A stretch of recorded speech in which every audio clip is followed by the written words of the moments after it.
YouTube, they're ready to daughters lead police to mother's dead body. That just sound crazy. Let's get shit to it. You all right, babe? The door was locked in the room. Yeah. And Okay, can you sit right here for me? These are the two daughters of 28-year-old Ashley Fish. In just a few seconds, they're going to lead the officer to their mother's lifeless body inside the bathroom. the eggs were burning and she's in there.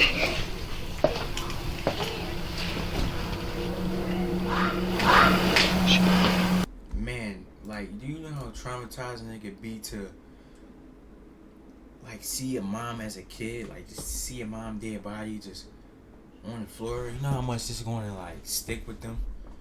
By the way, it's a gun right here. I don't know what happened, but you know how much traumatizing that could be, bro? That's, like, so crazy. And as the oldest daughter bravely guides her siblings to safety, police are still unsure whether this was self-inflicted or if there's a killer on the loose. But they'd eventually discover that Ashley's killer is closer to home than anybody expected, pulling investigators into one of the most tragic domestic dispute cases the state of Louisiana has ever seen. Is she alive? No, she's not. They're young. Yeah, he done a number on her, that's for sure. I wanted him to leave. Get out there. Leave the girls alone. I said I'd just shoot you. I don't even know. Holy stutter. Come on. We've created a GoFundMe for these children, starting with a $10,000 donation of our own. If you'd like to help, more details are in the description. No, man, In there. W Dr. Sandy helping.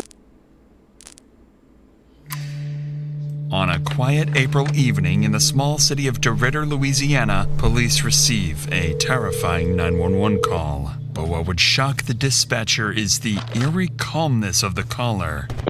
911, where's your emergency? Hi, I need to report a crime.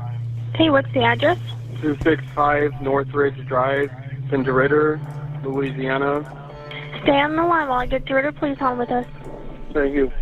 At this moment, the caller hangs up, leaving officers worried he might be in immediate danger. Officer Josh Stanford rushes to the reported address, unaware that he's only moments away from discovering a scene more disturbing than he could ever imagine.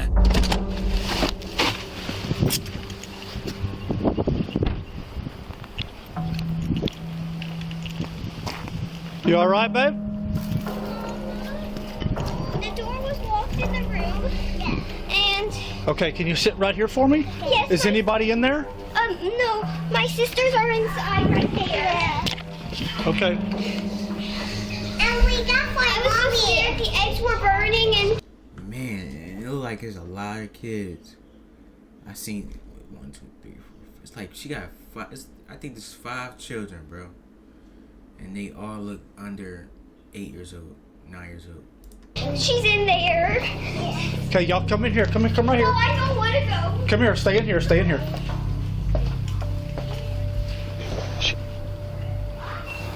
254 City. The woman has a single bullet wound to the right side of her head and appears to have been dead for some time. Yet the male caller is nowhere to be found. But then the officer remembers there are still 4 young girls nearby who have just lost their mother. Come here! Come here! We're all alone. Come help me! Come help me! Do you know these children? Yes, they're our neighbors. Okay. Yeah, like Maddie. You got parents here? Yes. Huh? Can you take them to a secure place for me? Was there anybody else here, baby? I don't think so. I don't know. I don't know how That's kind of crazy, but okay. In an unimaginable act of courage, the eldest daughter guides her younger siblings to safety, leading them to the neighbor's house. The neighbor bravely takes in the 4 traumatized children, who would later turn out to be instrumental to the investigation. Officers head back inside to try to locate the caller, completely unaware that he's the one who pulled the trigger. Is there one victim or 2? I'm at Northridge. And you know what would be the craziest part? Them usually the ones that be the killers. Like the ones that either call the police and try to act like they didn't do it, or the ones that said this and this happened, I heard it, it be them. City, do I have one victim or 2? So we need to clear the rest of the house.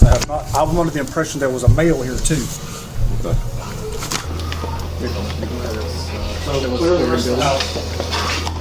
City police! Hey, city police! Go right. Police department! Quick! See, when Gladys was on the phone with him, I was under the impression there was a male subject that had been shot. Look out in the backyard. Check the backyard.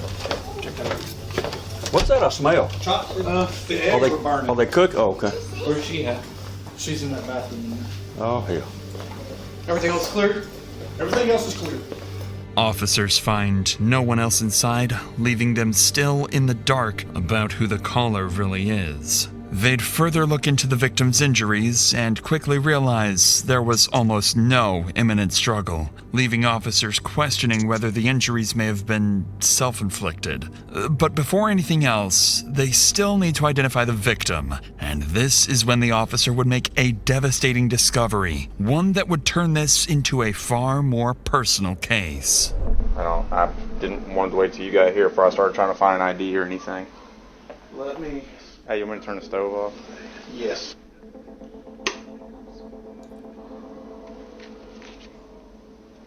Ashley Fish. Nobody else. You said kids were in the house, or another kid? They're across the street. Okay. Ashley Fish. I'm assuming young, based off of what I'm seeing here. I went to school with her. Did you? Yeah. So she's from East Beauregard? Yeah. Wait, what? I'm assuming young, based off of what I'm seeing here. I went to school with her. School with her. Did you? Yeah. So she's from East Beauregard? Yeah. And moved away. She any kin to Josh Fish? No, I don't think so. She's your age though, or? Yeah. I thought they said she's still in school. I was pretty sad. We graduated together, so we're about the same. Lead Detective Cooley immediately recognizes the name, 28-year-old Ashley Fish. He knew Ashley as a DeRitter local, someone who married her high school sweetheart and had only recently moved back to Louisiana from Texas. Determined to find answers and uncover who murdered his friend, he turns to the neighbors for more information. Meanwhile, other officers begin reviewing neighborhood CCTV footage, searching for anyone who may have been at the house besides Ashley and the children. And they're about to discover that someone else was indeed inside. Someone who is already on the run. Detective Cooley, Beauregard Sheriff's Office. Hey, Jeff Brown. Nice to meet you, sir. Yes, sir. Hey, y'all mind if I ask y'all a couple questions real quick? Yeah, you can ask me anything, but I really didn't see anything. The only one that saw anything was my son. Your son, the one that was mowing? He was mowing out here. Okay. What's your buddy? Detective Cooley. Nice to meet you. Heard you kind of saw some stuff, just a little bit. Not much, but you seen some, something happen next door? Well, I was just mowing a lawn, and then I saw, like, the car of the owner or whatever leave. Lining up with what the boys saw, another neighbor offers ring camera footage showing a black truck leaving Ashley's house just minutes before the 911 call.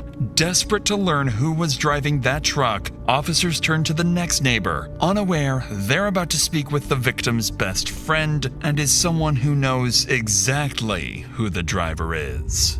What's that? The girls are at my house. Can you tell us what's going on? It's not good. Is she alive? No, she's not. Was she shot? Yes. She was out here earlier when about 5 o'clock or so. I saw her out here. Everything seemed fine. There was a truck. She has a significant other. She was going through a divorce, and they're legally separated. But he was here. The black truck was here. Yes, ma'am. Do you think he shot her? Well, I can't tell you a whole lot. I got it. So as long as the children are safe with you for now, we'll take care of it from there. As far as I know, her. Oh gosh, I'm assuming that it was Tyler was the person that was here. I don't know if that was his truck. He usually drives a black truck. And then her husband's name is John Fish. She would go on to identify their main suspect as 34-year-old Tyler Durachowski, Ashley's new boyfriend. Detectives immediately begin digging into his history, gathering anything they can find, and working to locate him as quickly as possible. But just as they're about to begin the manhunt, another 911 call comes in, and it's from the killer himself. Hi, I need to turn myself in to the police. Okay. I don't know how to do this. Are you wanted? Do you have an active warrant? No, I just committed a crime. Okay, what crime did you commit? I shot somebody. Okay, where are you located? I'm at Burke's Outlet in DeRidder. I'm in the parking lot, and I just am going to wait here to get picked up. Okay, who did you shoot? A woman. Okay, what is her name? Ashley Fish.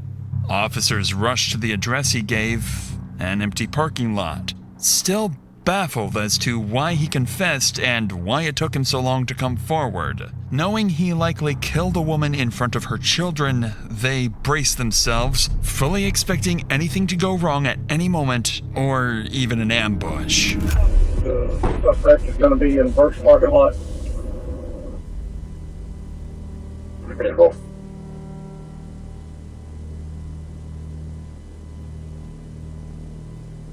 Okay, so the easiest way to do this is sit down on your butt and just turn your legs in, okay? Simple. Understood. I'm good if y'all want to go assist me. Are you out with that subject at first? Can I disconnect? With the main suspect arrested, officers have no... Bro, look at this boy. Like, come on, bro. Like, with these, like, people be doing crazy stuff sometimes, bro. Like, you could just tell, bro. Like, just look at him. Like, you could just tell he'd do something like this. No idea the investigation is moments away from taking another unexpected turn. When they search his vehicle, they find no weapons. Bro. Their unexpected turn. When they search... This vehicle is way too dirty, dog. This nigga is dirty. His vehicle, they find no weapons, but they do find multiple prescription drugs, vials of testosterone, and syringes. To their surprise, Tyler seems unusually calm for someone who just took a life, and it would quickly become obvious that this calm, controlled demeanor is part of a plan to get away with murder. If you're still comfortable talking to me, can you tell me a little bit about what happened? Okay. This woman and I got in an altercation last night. Things were kind of falling out between the two of us, just relationally, and I was getting ready to move back to Oregon. So she pulled out, she had a gun in her drawer. She loaded it and was pointing it at me, and we started fighting, and it went off. Tyler insists he shot Ashley in self-defense after she pulled the pistol on him, immediately complicating They got it. He's capping. He's lying. the investigation. Once he's brought into the station, officers relay this information to the team at the scene, who would begin searching for anything that might support his claim. And unexpectedly, they do find one piece of evidence in Tyler's favor: the murder weapon itself. Here's what I've got right now. I know you got a lot of information coming in. Cameron has got the suspect, Tyler Grabowski, over at Park Terrace. He gave himself up without any problems. And he told y'all that he did it. Yeah. You see the hair in it. I've called in the serial number. It's going to be a Smith & Wesson. She been here for a minute? If I had to guess, I mean, because she's still having some coming out of the wound. She's still pretty warm. If I had to guess, I'd say it's been between 45 minutes and an hour and 20. Well, that sitting right there? Yes. All right. So once they run the script, we'll be back out and we'll get a search warrant. Is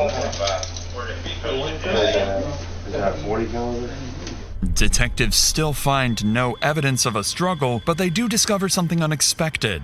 After running the gun's serial number, it comes back not to Tyler, but to Ashley herself, meaning his version of events may not be entirely false. And with that, investigators begin to grasp just how little physical evidence actually ties Tyler to the shooting. They then finish processing the scene, send Ashley's body for autopsy, and her phone for forensic examiners to be unlocked. Shortly afterwards, the grandparents arrive at the scene to pick up the 4 traumatized children into their care. It's at this point that it becomes clear. The oldest daughter witnessed something she will wish she never had. I've got some grapes and some strawberries. Yummy. Yummy. Are y'all hungry? The one you want to talk to is Riley. But yeah. This whole situation, I just feel for the kids. They gotta grow up with no mom.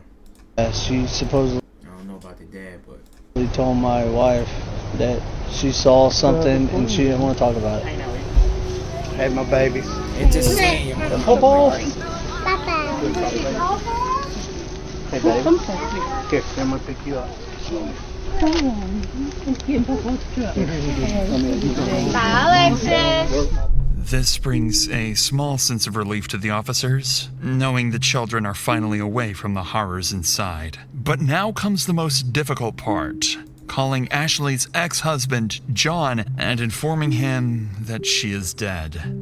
Lead Detective Cooley asks John to come to the station for questioning as soon as possible, and while Tyler anxiously waits for his chance to speak, detectives make a deliberate decision to start with John instead. But the longer Tyler waits, the more agitated he becomes, and by the time they will finally sit down with him, he will snap. I've never had someone do that to me. I've never had someone get that mad at me that they load a weapon. 1 hour after Ashley's deceased body was discovered, John arrives at the station. John explains that he and Ashley were together for over a decade. They had their first child young and went on to raise 4 beautiful daughters. For the detective, one question matters most. What does John think of Tyler? Is he capable of hurting Ashley, or was he simply in the wrong place at the wrong time? But before that, something else weighs heavily on John. He still has to explain to his daughters why they will never hear their mother's voice again. I just want to let them know that she's no longer with us. Mom's no longer with us, you know. She's an angel now. Yeah. The 6-year-old and the 4-year-old, they don't really know. They're kind of like, oh, she's an angel. They're going to talk a little bit about it, and they're more concerned about how she's flying and everything, you know. Right. I don't know what she's seen or not, but that's got me real bent out of shape, you know. On that devastating note, the detective would shift the conversation to the final moments leading up to Ashley's death. Tragically, Ashley seemed to sense that Tyler might harm her, and just moments before she died, she would make her final cry for help. When I see that, he's calling, what runs through my head, and it's great. We got some bull crap. We got some bull crap. They're in some kind of argument, and they're trying to drag me into this, and I don't want to be part of y'all's drama. I don't want to be part of y'all's drama. Nothing in the past has ever felt like there was anybody in danger. Talking to my kids, the kids never tell me anything's going bad around the house, so I'm not really feeling too in it. And through all this time, you know, I text back, I'm not trying to get in y'all's drama. That's when she texts, he won't leave, I know. As soon as I got that, when I actually looked and seen that he's not leaving, I called. She's like, hello. And the first thing I go, what's going on? He's mad because he's got to leave. I said, are my kids okay? Are my kids safe? She said, yes. Because I was a little concerned, but I wasn't like super, I'm just ready for him to leave, like, hung up. And then I texted her, said, talk to my kids, please, at 6:55. I just couldn't get a hold of her, and I was like, this is weird. This is just, you know, it was just odd.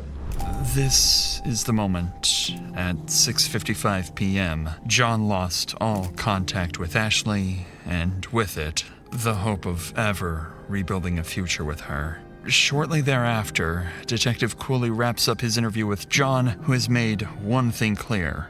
Ashley was a loving mother, incapable of harming anyone, and she deserves justice. Still not ready to begin Tyler's interrogation, fully aware that physical evidence against him is alarmingly weak, the detective instead brings in Ashley's other relatives to give their statements, hoping to better understand Tyler's character and whether he truly is a cold-blooded murderer. And it doesn't take long for one thing to become clear. Every one of them deeply distrusted Tyler, to the point of even threatening his life, fearing he might one day snap and hurt Ashley. You know, I did threaten him. You know, I wanted him to leave. Get out there, leave the girls alone. You know, I said I'd just shoot you, you know, but I didn't, you know. And I went home, and my wife and my daughter, you know, they talked some sense into, you know, but I mean, thoughts crossed my mind hundreds of times now, you know.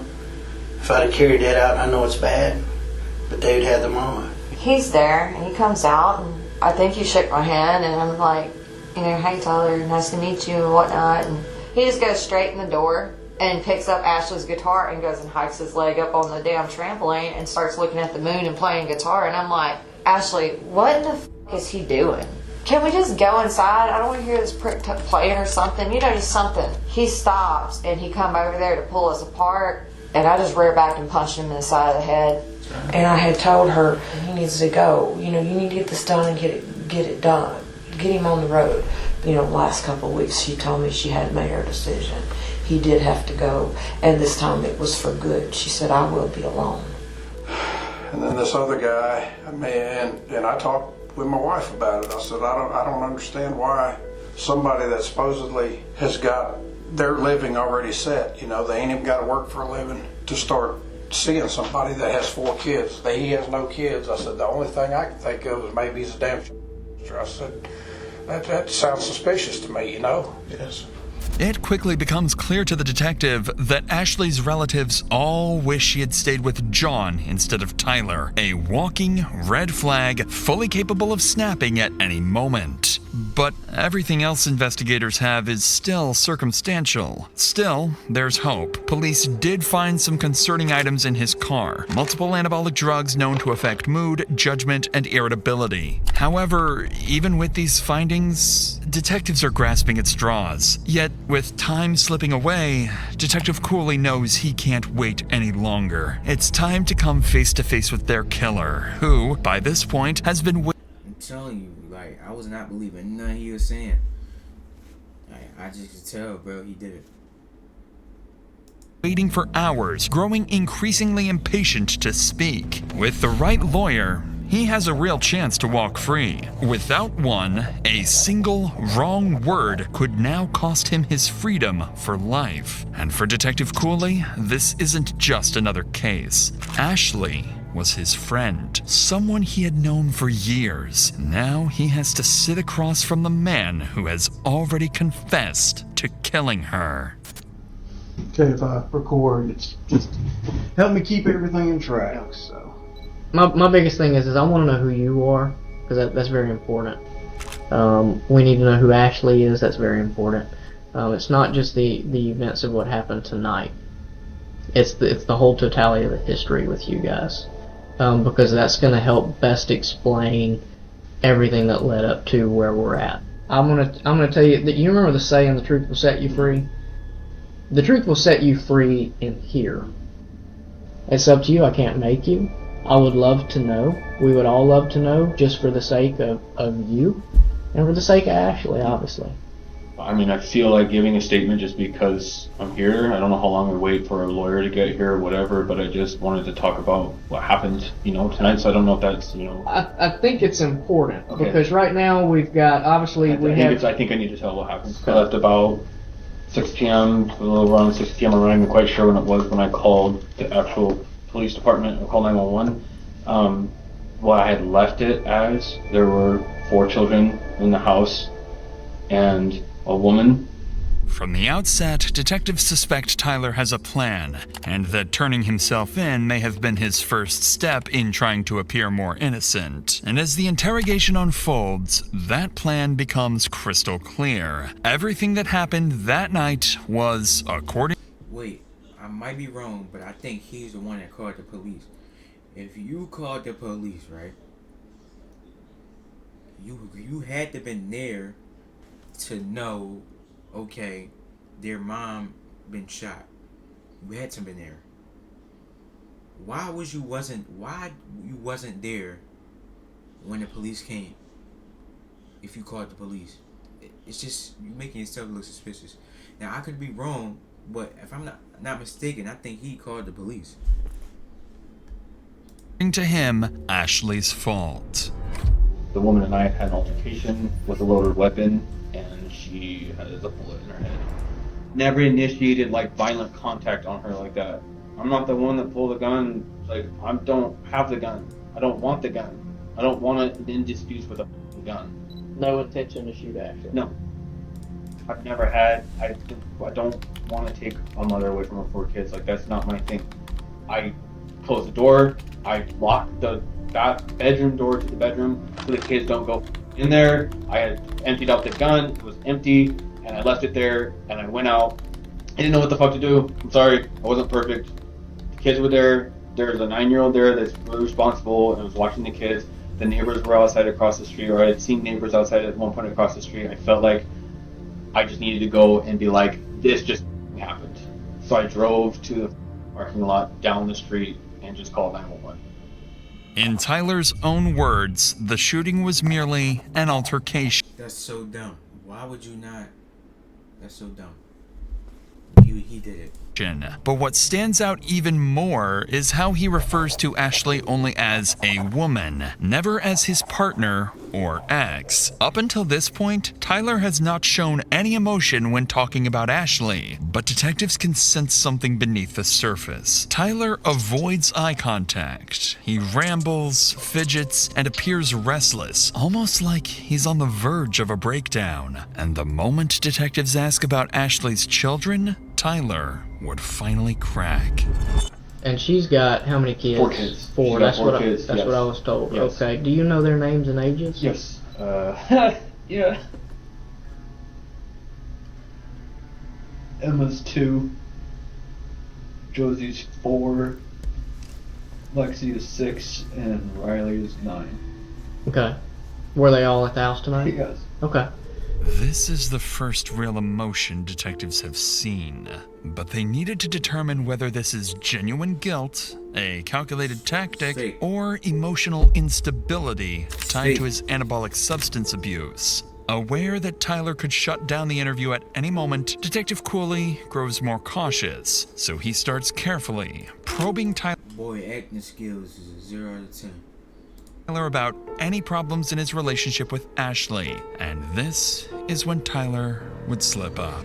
I was married for 5 years, and I felt like a man of honor, and I had a ring on, and I was proud of it. I was proud to be married. I was proud to be a good husband, and I fell into this weird relationship that I never wanted, to be in. I've never wanted to be a part of, and I just went down this road that I just kind of felt like I could never escape from. It was like drowning in it, So I'm just like I was able to divorce in Oregon, it went through in just a couple months, and it was finalized and it was done. Her thing has been a year. Right. It takes a year for them to do the separation process and everything, and so we've just been kind of in that whirlwind of back and forth with everything and stuff, and I've thought about leaving multiple times. I've wanted to leave multiple times just because it's kind of too much to just take, being like, am I taking this woman away from am I taking this man away from 4 kids, like his 4 kids, whatever? I just have felt I felt a lot of guilt in my life in this relationship.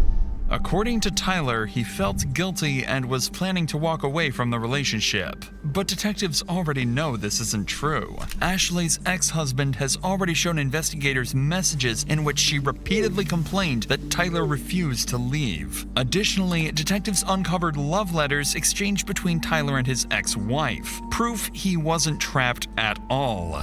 To my love, by the time you see this letter, you're miles away from me. Don't be mad. I hid one last love letter in your things. You defeated the world to get to me. I'm never going to forget about you. Don't forget about me. I hope you're ready for when we meet again. It's clear to the detectives that Tyler left his marriage by choice and could have gone back at any moment. So Detective Cooley would push further into the dynamics of their relationship, asking whether things had ever turned abusive. It's at this moment that Tyler's mask would slip, revealing a deep insecurity about his masculinity and a resentment towards Ashley. he could no longer hide. Has it ever become physical? Has she ever hit you, struck you, kicked you, slapped you? Slapped a couple times, just kind of slapped with things, shoes or something like that. She's hit me with like shoes and stuff. Out of anger? Frustration, yeah. She hit you hard? I mean, just like I don't want to sound like a I mean, she just slapped me with with her like slippers. You know? We're talking about it's kind of like that across when she was mad about something. Yeah. Okay. So, like, who says that? After somebody who would just die, who says after they just died, passed away? I don't want to say that. I don't want to look like a ussy. Like, who says that? You know, like the way I picture is like if my wife's agitated with me or aggravated with me, she pops me with something. Yeah. Are we saying something like that, or are we saying she aggressively like you? No, pops you with something. I'm saying middle ground of that, just kind of like pissed about something, but just that's how she's reacting to it. But she wasn't like overly like. I'd never seen a level of aggression to this point with the gun. I don't know where that came from. I have no idea. I've never seen her do anything, pull any shit like that ever. I didn't even know she could.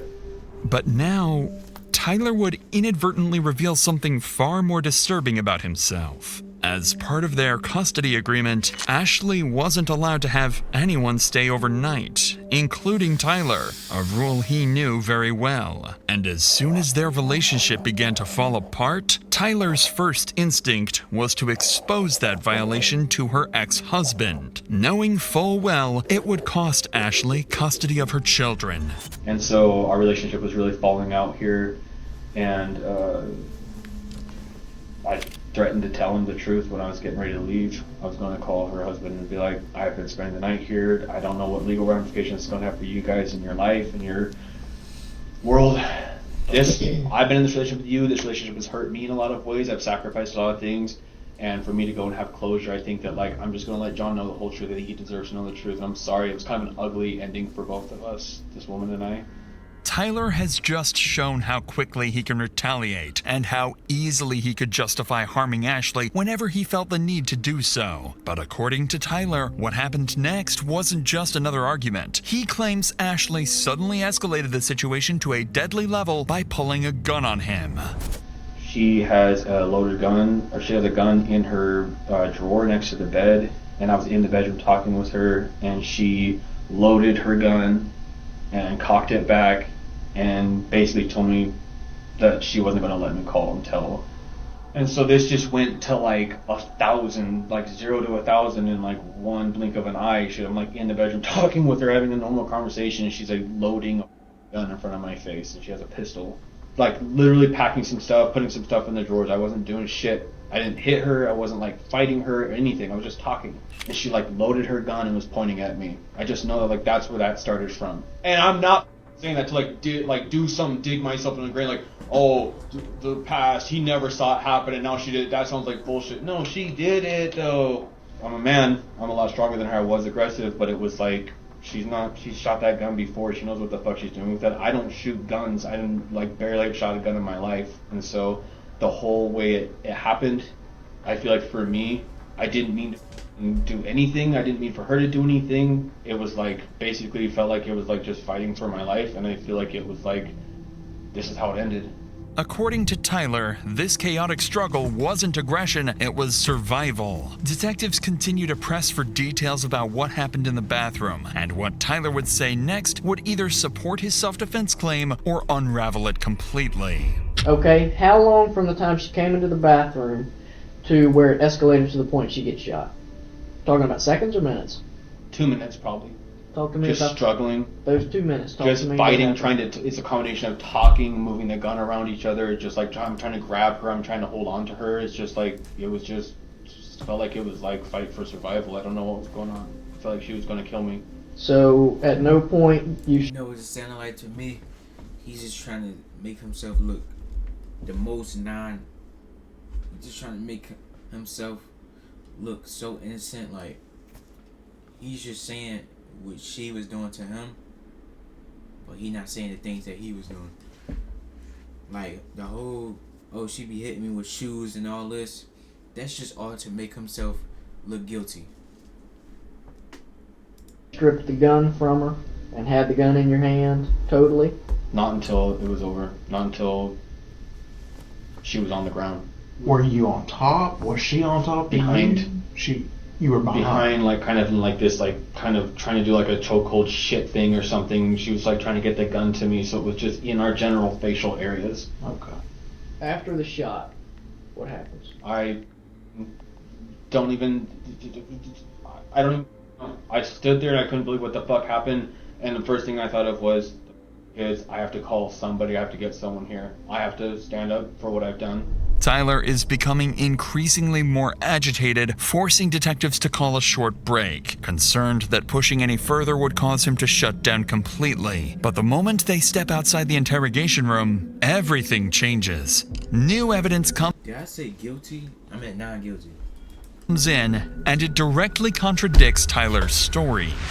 Tyler claims Ashley had the gun in her hand and they were fighting over the weapon. But when Ashley's body was discovered, her phone was still in her right hand, her dominant hand, meaning she hadn't been holding a weapon in the moments before she was shot. Then came the most damning detail. Ashley's hair was found inside the barrel of the gun. Combined with skull fracture patterns, it proved the weapon had been firmly pressed against her skin when fired. This wasn't self-defense. This was a cold-blooded execution. This was exactly what detectives needed. Armed with this evidence, Detective Cooley re-enters the room, and this time, he's ready to confront Tyler about his story. But to the detective's surprise, his controlled demeanor has disappeared, and Tyler is about to lash out. Well, do you feel like it probably just got out of hand? Yes, I think our whole relationship was out of hand, and I think that I've never had someone do that to me. I've never had someone get that mad at me that they load a weapon in their house. The kids were asleep. It was 2 nights ago, and she cocks it back, and she's standing there like all cocky, looking at me like she's gonna she knows what she's gonna do with it. I mean, why not? If this lady's got a gun, why not just get the hell out of there? Because she had never done anything like this before. The other night, 2 nights ago, I don't even know why I let that go. I should have left the house. I guess, is it fair to like say I was afraid for my life though? Yes. Like, is that fair to say that? I mean, I feel like the cop out there was like, you're a bro, he's a corn, bro. Like, oh, bro. This nigga is a cornball, bro. big dude, and I feel like it's not fair if it's like, you look like you could handle yourself. You could have just like punched her in the face or like kicked her or something or like done something. And I'm like, I don't know, man. If one bullet goes off and you're fucked. Yeah. So I just felt like it was like, for me, it's not about that. That's right. It's about it was a fight for literally like I don't know what the fuck she's gonna do. She threatened me the night, so now I'm just like, I don't even know. It just feels like it was an accident. I didn't try to murder anybody. I didn't try to kill anyone. I don't know how. I don't know what the fuck happened. I don't know. I worked in the medical field and I know that it's not good. I know that. Tyler's words no longer sound like the frustration of a man defending himself. They sound like hostility towards someone he blames for everything that happened. But this is when Tyler would start to realize he isn't coming across the way he hoped. And when detectives press a little harder, they're about to make their biggest mistake, pushing Tyler to shut down completely. We're still missing some things that I feel that you're kind of rushing through, and I think it processing today. I just want to feel like I'm like someone's like on like kind of listen like on my side. On your side, right? No, but I'm not trying to. I get what you're saying. I know. I've seen this in the movies. I know what I'm trying to do. Like it's like the more I tell them now, it's like the better it looks. Like the more I just tell them now, it's like. But I'm getting to that place where it's like we're at like the heart of everything that happened. I'm trying to be really careful with like. If I fuck up or if I say something stupid, I don't know what, the more I talk, I feel like the more it's like going to look like, oh man, dude, I'm trying to explain the best I can what happened. Right now, the whole world, if they know what just happened, is probably like, that guy's a piece of shit. So I'm like, feel really alone where I like don't have anyone. My family's not here, no one's here. I understand that Ashley's not here either, and I'm trying to process that shit right now. But what we're going to do is we're going to refrain from any more questions. Understood. If you feel compelled to re-engage or say anything, you are more than welcome. You know, I appreciate you guys being patient with me. I know you guys got to do this with people and stuff, and I'm not trying to tell you guys I don't want your counsel and I don't want to tell more and more and more. I just feel like I'm at that point of Man, we ain't going for none of that. Send him to jail. that piece of paper, what I told you, I want to be able to tell someone that's like, I'm kind of like sitting here going like, I hear what you're saying, maybe don't say anything, maybe some counsel. I know you guys are counseling me right now. And That's the problem. They be thinking they be smarted. They be thinking they be the smartest on earth. Like they Albert Einstein. Like, gang, you're not smart, bro. Like, you're not fooling nobody. Like, real rap, bro. appreciating it, but I need someone else that just feels like it's like, does this, man. It's at this point that Tyler refuses to answer any more questions until his lawyer arrives. But with the evidence stacked against him, Tyler would ultimately be charged with second-degree murder and 4 counts of child abandonment. He would go to trial maintaining that he acted in self-defense, but the state's case would be overwhelming. Tyler would be found guilty on all charges and sentenced to life in prison with no chance of parole. Thank you. Yeah. I don't know what he thought he was fooling, but he didn't have me. Like, the whole time I already knew he was lying when he was talking to the people, when he was saying this and that. R.I.P. her, man. God bless her children. I feel bad for the kids, bro. They gotta, especially the older one, cause she really know what was going on. The rest of them, they look a little bit younger to even know, but the one that looked like she was like 8 years old, she know what's going on, and I just feel bad for all of them. This was a sad one, man. We out though.